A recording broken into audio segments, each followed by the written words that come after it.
Hey everyone, welcome back to my channel. I'm Caitlin, your geeky girlfriend, and this is another edition of my Real Talk movie review series. And I'm really excited to review this film. This was a film that I was not so excited for, and I was really skeptical about when it first was released and when I first saw the trailer. However, I'm pleasantly surprised by this film. If you're not already a subscriber, go ahead and hit that big red button and subscribe so you can sign up for my notifications and get notified about all my latest videos. I just uploaded some new book reviews, and I've got many other new movie reviews up here in the channel, so make sure that you are all signed up and ready to go for those. Let's get into today's video. Today I'm going to be reviewing Disney's The Jungle Cruise, starring Dwayne "The Rock" Johnson and Emily Blunt. Okay, first, let me share my skepticism about this. I was a little bit put off when I first heard about the live-action Jungle Cruise movie because I was like, how are they going to make a movie about the Jungle Cruise? The Jungle Cruise is one of those attractions at Disney that is just kind of like, it's a staple and like people love it, but it's also kind of like, it's kind of silly. So when I heard that they were going to make a Jungle Cruise movie, I was like, what in the world can they make a movie about with the Jungle Cruise? Like, on the Jungle Cruise, you get in the boat and you sail the rivers of the world, look at the animals, but the whole appeal of the Jungle Cruise are the skippers. And I was like, how are they going to make a movie about this? So I was really skeptical, saw the trailer, still was not convinced. It released on Disney Plus with premium access, which I did not pay for. I usually will wait until the movies go where everybody can watch them, not premium access. So on Disney Plus Day, they released The Jungle Cruise with no premium access. So I was able to give it a try. And I was like, you know what? I'm going to put my skepticism aside and I'm going to give this film a watch. And I am certainly glad I did. Let's talk about why. Here are some scenes from the film. The top picture shows the boat. You see Emily Blunt and Dwayne Johnson. You see the Jaguar, who's a pretty big character, actually.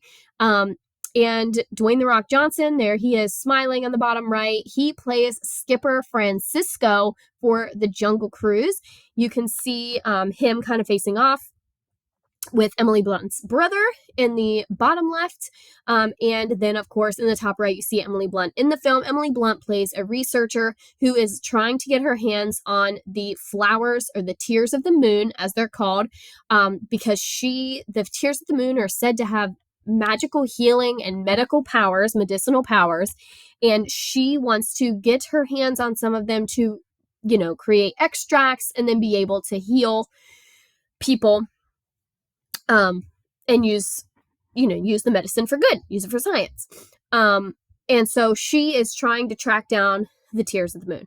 Dwayne "The Rock" Johnson is also trying to find the tears of the moon as a skipper on the Jungle Cruise. And he goes into the whole, he tells his story in the film and how he's been on the river for many years, and he is trying to find the tears of the moon as well. They go back and forth about how they can't be found and how Emily Blunt's sure they can be found, so they go back and forth and they bicker. However, their chemistry is really, really good in the film, better than I was expecting.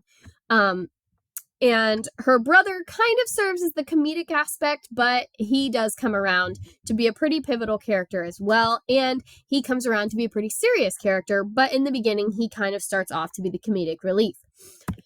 So the things that I liked about this film, all of the ride jokes made it into the film. And I do mean all of the ride jokes. Hashtag if you know, you know. If you are familiar with the attraction at Walt Disney World or the original at Disneyland Resort, you know the jokes which I'm talking about. For those of you who don't know, I will just share a little tidbit. The skippers on the Jungle Cruise are known for their dad jokes and their puns. If you've never experienced the Jungle Cruise, I highly recommend the next time you're in Disney, either land or world, the attraction can be found at both resorts. And it can also be found in the international resorts as well, like Shanghai and Tokyo. So make sure you check it out wherever you can get your Disney fun. I mentioned just a little bit ago, the ride is sent. Walt Disney wanted it. There's a whole, actually, On Disney Plus, there is a series called Behind the Attraction, and it actually talks about the history of the Jungle Cruise. Dwayne The Rock Johnson is actually in the episode, and he talks about his history and his past with the Jungle Cruise. So that's a very interesting series. It also discusses it in the Disney, the Imagineering story. If you're into Imagineering or Disney engineering at all, I highly recommend both of those series. They're very interesting. Walt Disney wanted the Jungle Cruise to be this informational cruise around the world to talk about the wildlife and the rivers of the world. However, people thought it was boring. And so a comedy hire was acted to write a script for the skippers. And if you are a ride operator in Disney, the number one goal is to be a skipper on the Jungle Cruise. And it's because of the jokes. And so if you know, if you've ridden the ride, you know exactly what jokes I'm talking about. You probably know exactly which one, maybe or maybe not, did not make it into the film, but I can assure you all of the classic jokes made it into the film. If you have not ridden the Jungle Cruise, make sure the next time you're at Disney, you seek it out. It's in Adventureland, and it is a fun family-filled attraction. And I always laugh at the jokes, even though I've heard them a lot. There's always a little bit something different. So check it out. All of the ride jokes made it into the film, which is something that if you're doing a live action film based on an attraction at Disney, you have to get it right because the fans will let you know about it. And they did get all of Dwayne The Rock's lines correct. He did hit all of the marks in terms of the jokes for the skipper.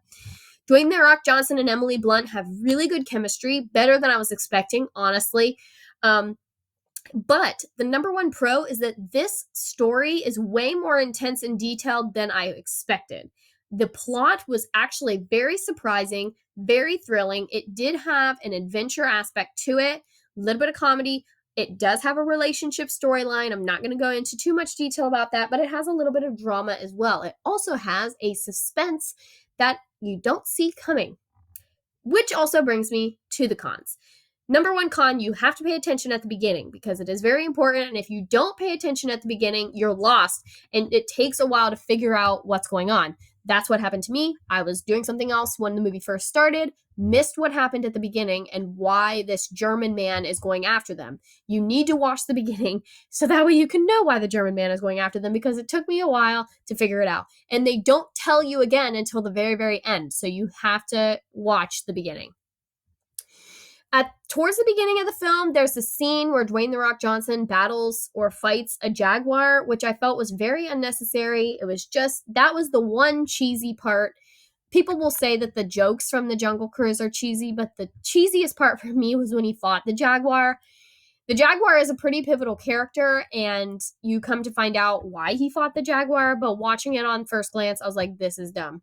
Dwayne The Rock Johnson does not need to prove himself by fighting a jaguar. I love Dwayne The Rock Johnson. I've reviewed a lot of his movies. He is probably my favorite actor.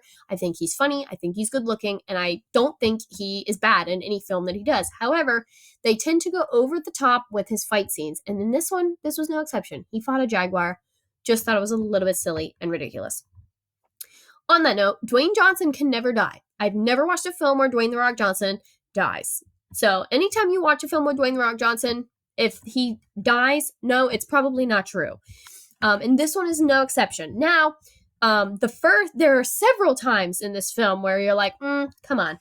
But you got to watch because the storyline does correct itself and it actually was done pretty well. However, Dwayne The Rock Johnson, I've never seen him die in a film. Like, if Dwayne The Rock Johnson is in the film, you can know he's not going to die because he just never does. It's like he's invincible. He can't be killed. So, overall, I give this movie an A-. I thought that Bitmoji sticker was perfect since we're talking about a movie about a river cruise, little sea lion. Thought it was perfect. I give it an A-. I was very impressed by this film. Like I said, it has comedy, has adventure, a little bit of a relationship drama, and Emily Blunt is good. And the two of them, Emily Blunt and Dwayne The Rock Johnson, got into this little comedic rift when the movie first came out about who was the star. And they kind of went back and forth on social media, and that was really funny. And so they have a really good working relationship, or so it appears.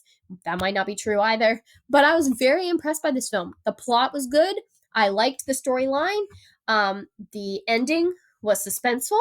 and it all ended nicely. I really, really enjoyed myself. And of course, the jokes from the Jungle Cruise were a nice touch. Lots of homages to the ride, which I appreciated, and it tells a full new story. I'll be interested to see if Disney adapts or modifies the ride at all to match the film, or if they just leave it as it is. That'll be an interesting thing to see.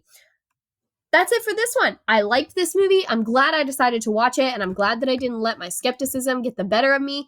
If you're in the same boat as me, take this as my recommendation, take my word for it, and know that it is worth watching.